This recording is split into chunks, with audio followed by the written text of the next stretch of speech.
Bonjour. Donc si je fais cette vidéo, c'est parce que j'ai failli passer à côté d'une news absolument essentielle, importante. Je ne sais pas quel qualificatif utiliser parce que c'est vraiment un très très gros problème. En fait, je pense que la plupart des commentateurs sont passés à côté. Donc moi aussi, en fait, je suis pas tellement différent des autres. Et finalement, bah, je suis passé à côté de cette news. Mais il y a un certain nombre d'indicateurs qui m'ont fait prendre conscience, en fait, de la gravité de la situation. Quand je parle de gravité de la situation, c'est vraiment pas gratuit. On va voir à quel point c'est grave et quels sont les chiffres sur le sujet. C'est quoi les chiffres? Ben, essentiellement, en fait, c'est des informations qui viennent de la Banque centrale européenne, donc c'est pas la Banque de France. Euh, Ça concerne plusieurs chiffres.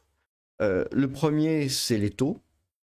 On peut constater, ce sont des chiffres qui sont complètement officiels, que depuis septembre 2024, en fait, pratiquement tous les mois, à deux mois près, on a une baisse de 0,25 points des taux.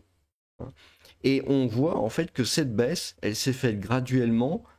Elle est passée sous les radars. Vous savez, c'est un peu le fameux concept de la grenouille, hein. Vous la faites pour la faire cuire, faut la mettre dans l'eau froide et monter la température lentement.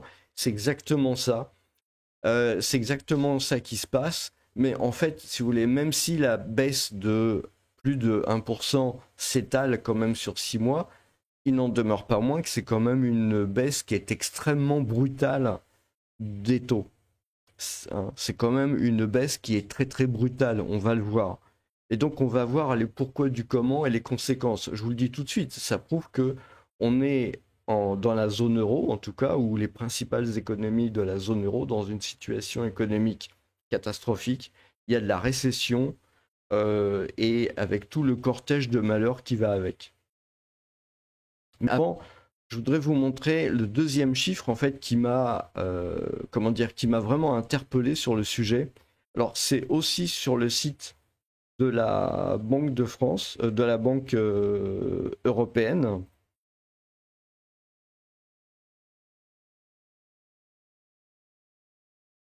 En fait, c'est plutôt sur Vie publique. Donc Vie publique, je sais pas trop qui gère ce truc. La République française, donc a priori c'est peut-être plutôt le gouvernement français, c'est plutôt l'État français. Donc on peut pas dire que ça soit des complotistes, hein. Ça serait même plutôt exactement le contraire.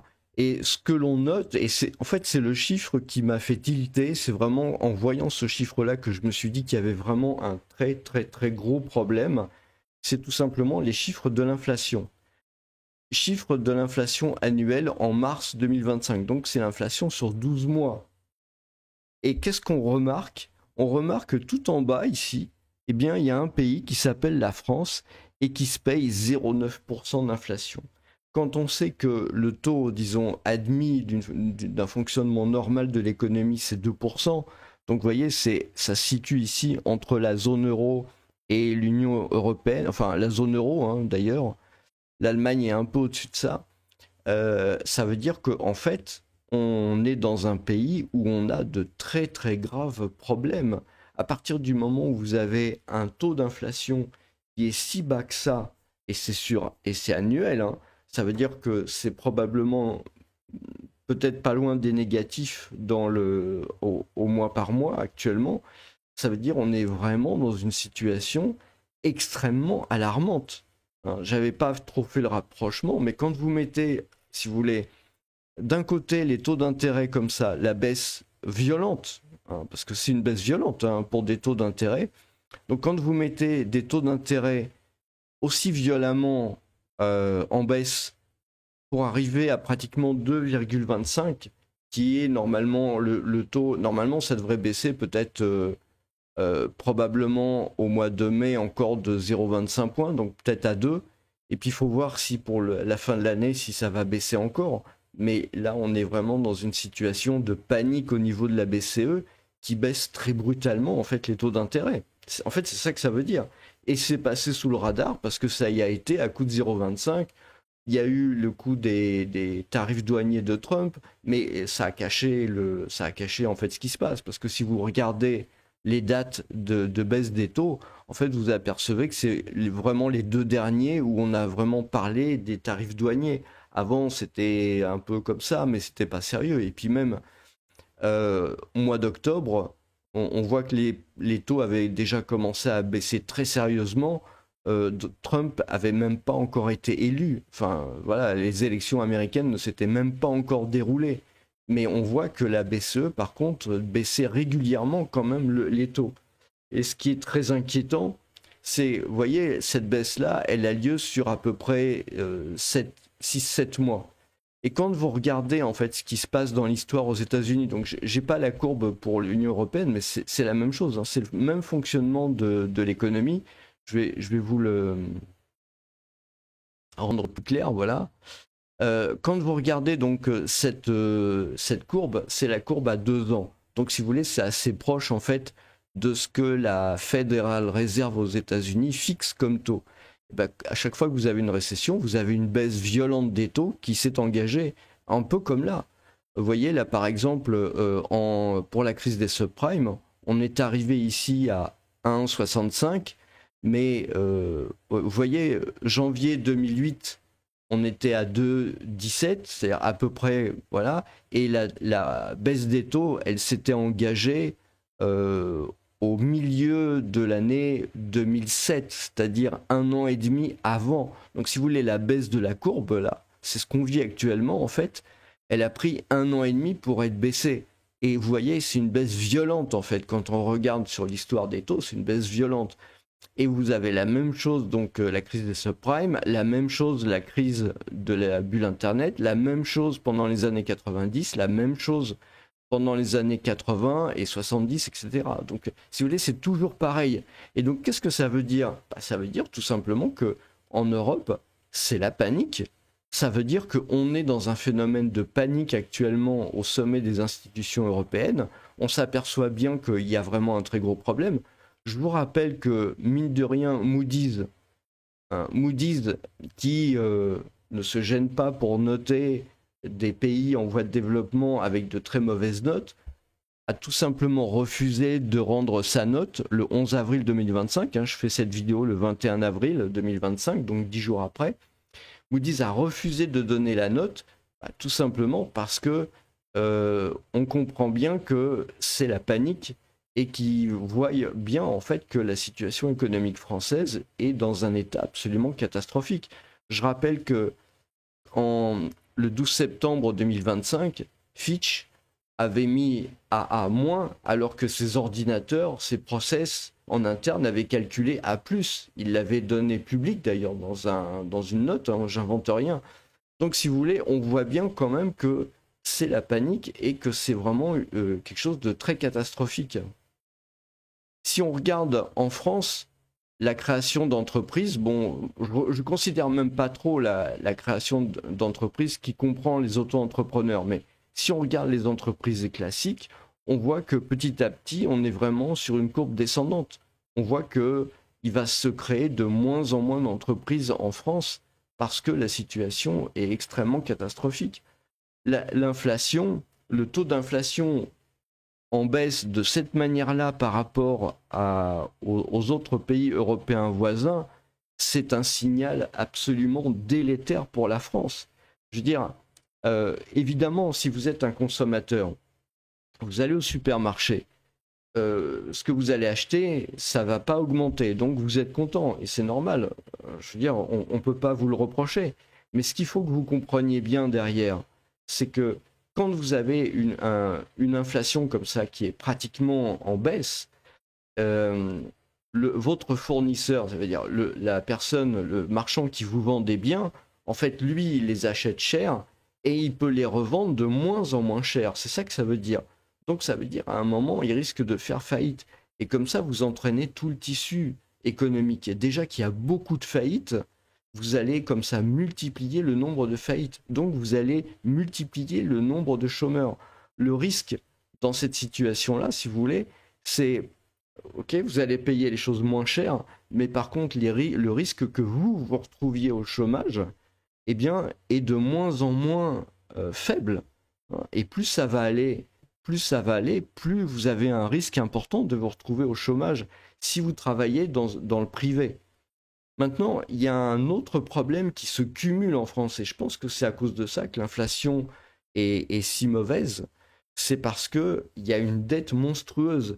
Depuis 2012, les gouvernants, hein, on les connaît bien maintenant, depuis 2012, j'insiste bien, c'est 2012, ont aggravé d'une manière inconsidérée la dette de la France, d'une manière absolument catastrophique. Et à tel point que maintenant, les marchés, et les Français aussi d'ailleurs, ont du mal à leur faire confiance. Et donc, on est dans une situation extrêmement particulière, parce que quand on regarde la dette des États-Unis, hein, parce que ça, c'est ce que j'ai pris comme exemple, si vous voulez, on s'aperçoit qu'à un moment donné, quand arrive la récession, bah, les pays, généralement, injectent de l'argent dans l'économie, essayent de faire tourner les choses de manière à ce que ça se passe pas trop mal.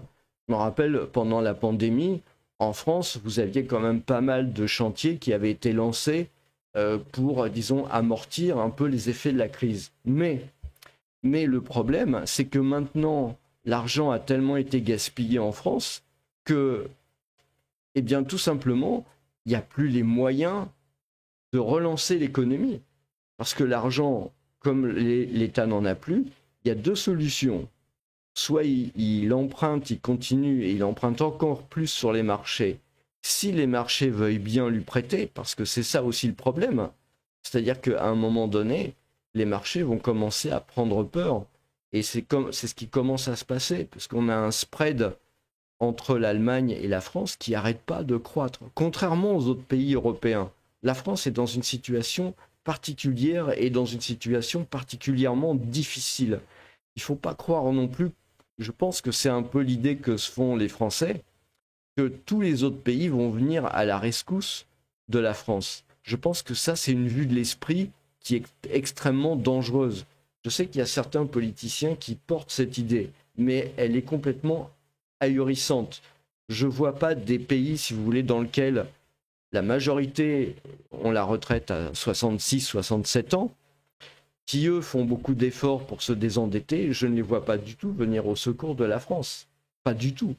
Donc si vous voulez, économiquement, ça peut pas bien se terminer. Le problème, c'est que quand on est dans cette situation-là, eh bien, on se retrouve avec des marchés financiers, tout simplement, qui veulent plus prêter d'argent au pays. Donc, la seule solution, c'est que l'État se retourne vers les contribuables. Et là, il y a deux moyens pour lui de pouvoir récupérer de l'argent, soit les impôts, soit piocher dans l'épargne des gens, voilà, les produits financiers, etc. On sait qu'en France, quand on voit ce qui se passe au niveau du Conseil constitutionnel, on peut avoir très très peur en termes des droits de la propriété, hein, parce que c'est quand même inscrit dans la Constitution. Mais on a bien vu ce que ça donnait le Conseil constitutionnel avec tout ce qui s'est passé pendant la pandémie. Moi, c'est vraiment des... Autant avant, c'était un contre-pouvoir, autant maintenant, ça fait partie des outils du pouvoir, le Conseil constitutionnel. C'est une véritable honte. Eh bien, ces gens-là prendront pas la défense. Donc, le risque, en fait, c'est qu'à un moment donné, vous allez avoir... Donc, les gens du privé, j'en ai parlé, mais vous allez avoir les fonctionnaires. Et les fonctionnaires, quelque part, ils sont garantis par ce système. Soit l'extérieur leur prête de l'argent à la France, la dette s'accroît, mais les fonctionnaires gardent de l'argent et les élus aussi, tous les députés, les sénateurs, les ministres, les présidents, etc. C'est cet argent-là qui leur sert de gagne-pain. Soit ils ne pourront pas emprunter à l'extérieur et ils vont être obligés de se retourner vers les Français.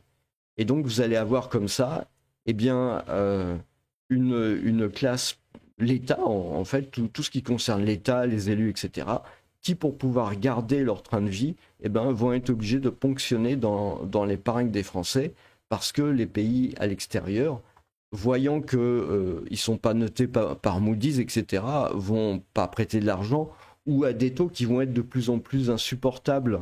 Et donc, ça ne pourra pas durer très très longtemps. Donc, si vous voulez, et tout ça, ça se conjugue avec une situation qui est devenue hors de contrôle à la BCE, c'est-à-dire qu'on voit clairement une baisse des taux vraiment accélérée qui a été engagée, elle se fait à coût de 0,25% pour pas faire peur au tissu économique. Mais moi, je pense que c'est précisément ça qui devrait faire peur. C'est-à-dire qu'au lieu de faire des baisses de 0,5, 75 ou même 1%, plein de petits coups comme ça n'a pas de sens, si vous voulez. Ça fait pas une politique économique. Donc ça veut dire quelque chose, on essaye de cacher au tissu économique la réalité de la gravité de la crise. Et la crise, elle est évidemment très grave. On a une récession en Allemagne, qui est le moteur européen de l'économie. Et donc, si vous voulez, les choses vont extrêmement mal. Et donc, c'est pour ça que oui, la BCE panique, ça se voit dans les chiffres.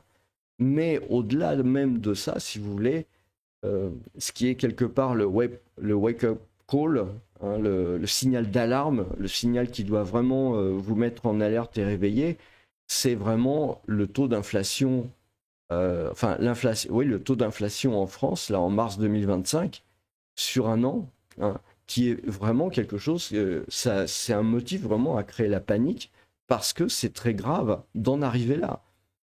Hein. Et donc, si vous voulez, on peut se retrouver assez facilement dans une situation à la grecque en fait, hein. Donc avec un problème clairement sur l'économie privée, le chômage, les baisses de salaire, les gens qui trouvent pas de logement, pas d'emploi, mais aussi, et ça il faut bien comprendre ça, je veux dire, je sais pas s'il y a des fonctionnaires ou des gens de l'État qui regardent cette vidéo, il faut bien que vous compreniez une chose, hein, c'est qu'à un moment donné, quand l'État il peut plus prendre de l'argent dans les poches des Français ou sur les marchés étrangers, bah à ce moment-là, il est obligé de réduire son train de vie. Et généralement, comment ça se passe? Bah, ça se passe que c'est pas les amis des gens qui sont au pouvoir qui trinquent. Généralement, c'est plutôt les fonctionnaires de base dont on rogne la retraite, on rogne les salaires. Éventuellement, on fait même passer des lois pour pouvoir les licencier, chose qui a jamais existé en France, mais qui risque de se passer. Et donc, c'est la façon dont sont réduits, en fait, les dépenses de l'État. C'est pas des inventions. Regardez la Grèce, regardez l'Argentine, regardez maintenant ce qui se passe aux États-Unis. On peut dire toujours, oui, c'est ce qui se passe aux États-Unis, c'est des libéraux, machin, truc comme ça. Non, c'est juste qu'ils appliquent les recettes classiques d'économie tout à fait classiques et appliquées, disons, de manière régulière quand un pays est trop endetté. Le problème aussi, c'est que les États-Unis, après l'Argentine, prennent des mesures pour réduire leur endettement public. En tout cas, ils montrent qu'ils font quelque chose. La France, c'est le contraire. La France ne fait rien pour réduire son déficit et la dette publique. Et si vous voulez, le problème, il est bien là. C'est-à-dire que dans quelques trimestres, la France va se retrouver toute seule quelque part, isolée en plein milieu de pays riches qui font des efforts pour réduire leur dette publique, alors que la France ne fait aucun effort. Et ça aura des conséquences très réelles, très concrètes, sur à la fois, comme je viens de le montrer, dans le privé, mais ça c'est plutôt de la faute de la crise économique, mais aussi dans le public, hein, par les gens qui travaillent dans les administrations et dans toute la fonction publique. Donc c'est pour ça que c'est grave. Euh, et donc voilà, je pense que malheureusement c'est triste à dire, mais cet ensemble de choses qui arrivent en conjonction, qui sont pas nécessairement liées, on va dire, bien que la crise, ce soit quelque part... bon, c'est plusieurs facteurs. Je ne vais pas aller là-dedans, sinon la vidéo dure 3 heures. Mais vous comprenez bien que le souci, il est grave là, quoi. Il est très grave là. Et ça promet comment dire, des remous et des pleurs, en tout cas dans les trimestres qui vont venir. Là, c'est très très clair. Et croyez-moi, public, privé, personne ne sera épargné. Et c'est vraiment ce chiffre-là, hein, ce graphique-là, ce truc-là qui m'a vraiment mis la puce à l'oreille. Je me suis dit, bon, les taux baissent quand même, ok. Puis je suis tombé sur ce graphique et là je me suis dit ah ouais quand même quoi. Ah ouais quand même et là on a vraiment un très très gros souci quoi. Je suis vraiment étonné que les économistes, même ceux que j'aime bien, en fait, que je suis régulièrement, n'en parlent pas. Mais tout ça, en fait, c'est vraiment de très très très mauvais signaux. Donc j'ai fait un certain nombre de vidéos hein, depuis 2024 sur ce sujet qui montrent mon avis, mon opinion. Jusqu'à maintenant, je ne me suis pas beaucoup trompé. J'ai pas prévu de timing parce que ça c'est impossible à prévoir. Mais par contre, sur le mécanisme d'enchaînement de la crise, c'est très clair. Je veux dire, c'est pas différent de ce qu'on connaît depuis très longtemps. Donc voilà. En tout cas, je vous remercie et je vous souhaite une bonne journée.